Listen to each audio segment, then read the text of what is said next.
Okay, so you guys know me. I'm Emily Dempsey. I'm the founder of the Brickell Babes, but you do not know me as a Bitcoin strategist or Bitcoin girly. So let me give you a little bit of backstory and tell you why I am even the one up here today giving this educational talk.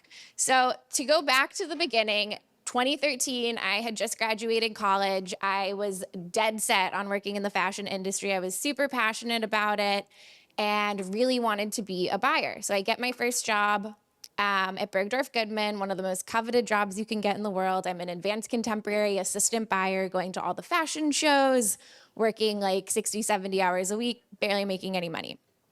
Around the same time, my father gets involved in the Bitcoin space. So I come from a long line of traders, investment bankers. So I grew up in a really financially savvy entrepreneurial household, but I wanted absolutely nothing to do with it. I wanted to rebel, do my own thing, get into the fashion world. But I start hearing about Bitcoin in 2013. And one of the analysts that my dad follows had identified a Fibonacci sequence, which is a series of patterns with Bitcoin. And it means something is going to happen. So he gets a signal on this Fibonacci sequence with Bitcoin, so he invests in it. Unfortunately, the exchange he invests in is called MTGOX. It was later defunct, Japanese bank. That's a story for another day. So I am hearing about Bitcoin for a very, very long time.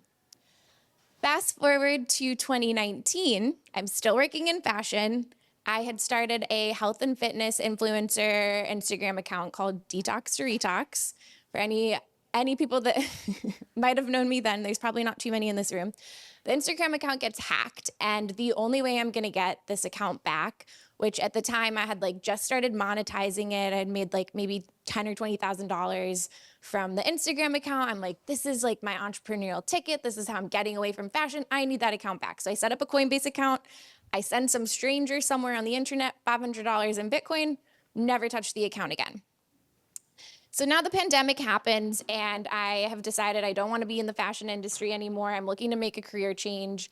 I make an attempt of a career change into commercial real estate. I get into 2 different asset classes, catch the wrong time in the sales cycle. And at this point in time, there's starting to be a lot more traction on cryptocurrency. I'm living in Miami. Miami's effectively the cryptocurrency Bitcoin capital of the world. They had the conference here that year. So I start going to the conferences. I'm curious. I'm asking my dad more questions. I start reading different books. And at the same time, we have Brickell Babes. Brickell Babes is continuing to grow. Well, in the last year and a half, I basically went to my dad and I said, my commercial real estate career isn't working. I don't know what to do. I keep picking losers. This Bitcoin space seems interesting. I want to learn more. I see you're making investments in the space. I see he had been mining with a different group. We'll get into mining later. And I'm like, I want to learn more. And he's like, okay, great. Come work for me. Help me manage some of these Bitcoin native investments. Let's use your commercial real estate experience to set up our own mining operation. And I'm like, okay, I understand about 10% of the words that you just said. But what I'm doing isn't working. I need something. I want to learn. I really think, I see this mass adoption happening. I'm excited about the space. So I start doubling down. I start reading all different kinds of books. One of the books that was really a turning point for me was called Soft War by Jason Lowry. I read a couple of other books and just kind of dive headfirst into the space. So to date, I've looked at probably over 50 Bitcoin sites. We have set up on-grid mine. We're setting up an off-grid mine using stranded natural gas. We have a couple different Bitcoin native investments, whole gamut. So unofficial, I'm not going to call myself an expert, but I have drank through the fire hose and just learned as much as I can. So let's kind of skip over my story. So now why are we here? What is the money wake-up call?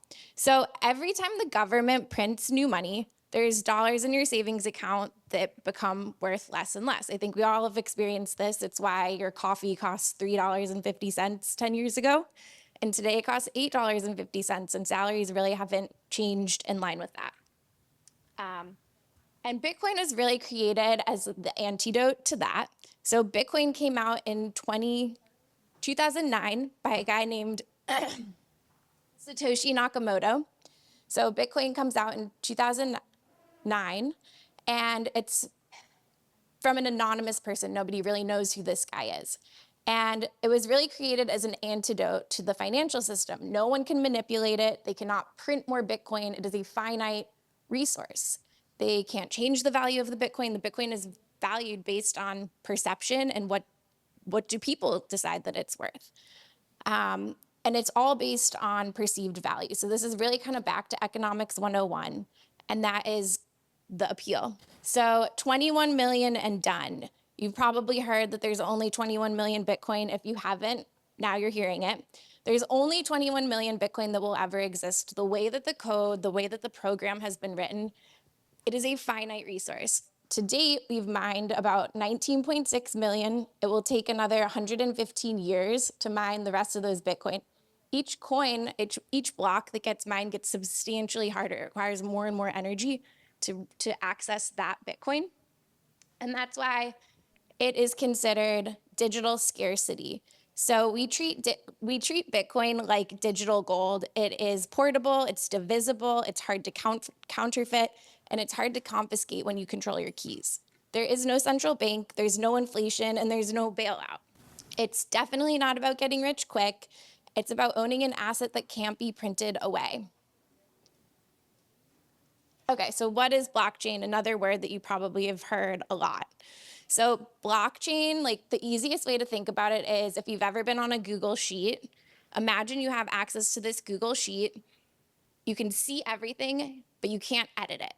And all of these changes are happening. Every 10 minutes, there's new transactions getting put on there. They can't be touched. So that is blockchain. And blockchain technology is not unique to Bitcoin. It actually has been around since the 80s.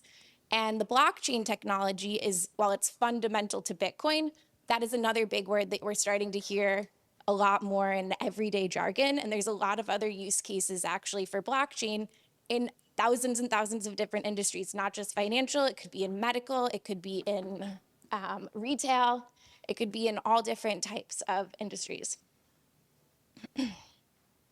So blockchain is a completely open source record of transactions. It doesn't just apply to cryptocurrency, and it's really the foundation of Bitcoin. So crypto versus Bitcoin. So Bitcoin is originally launched in 2009 by Satoshi Nakamoto. Fixed supply, only 21 million. It's leaderless. There's no CEO, no monetary network. It is run completely by the users. And it's energy-backed security. So the whole concept of Bitcoin is based on proof of work. And it's seen as digital gold. It's seen as a hedge against inflation and systemic risk. Crypto, on the other hand, crypto is kind of the catch-all bucket for all the different types of coins, including stable coins, including Ethereum, including NFTs. A lot of different stuff falls under cryptocurrency, and it's not all good, it's not all bad, it's another bucket. And that's how I typically look at the space as Bitcoin, and then there's everything else. So crypto is built for innovation. It includes tokens, apps, networks, testing, financial models, and different assets. There's unlimited supply. There's thousands of coins out there. There's thousands of new coins coming on the market every single day. They're often company or founder driven, meaning the rules can change, and we've seen that happen a lot historically. And then they use proof of stake. So if you've ever heard staking, that's where the proof of staking comes in. It's an alternative to proof of work. It's faster, it's cheaper, but it's not necessarily as secure. Generally speaking, crypto is considered a high risk, high reward, and it is reshaping some industries, but it does come with some risks.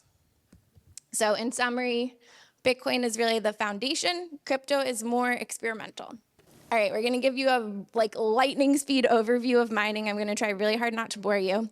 So that is me at a mine in Texas. That's a 7 megawatt site. They are producing, I wanna say 7 megawatts. They're probably producing 2 or 3 Bitcoin a month. At that site, that's an on-grid site. It's plugged into the existing energy grid that powers your homes, businesses. And this is like a class A site. This is a beautiful Bitcoin mine. They're using air-powered miners. And then on the right, we have a gas well. So the other way that you can mine on-grid or off-grid. The reason you're gonna mine differently is because you're trying to get the cheapest source of energy, because the highest expense in mining is energy. So you want the cheapest energy to mine the most amount of Bitcoin.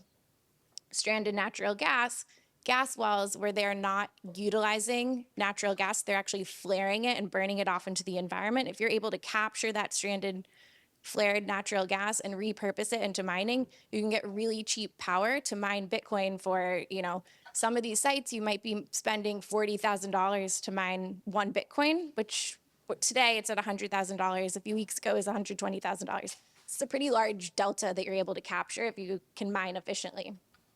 All right, wallets and keys.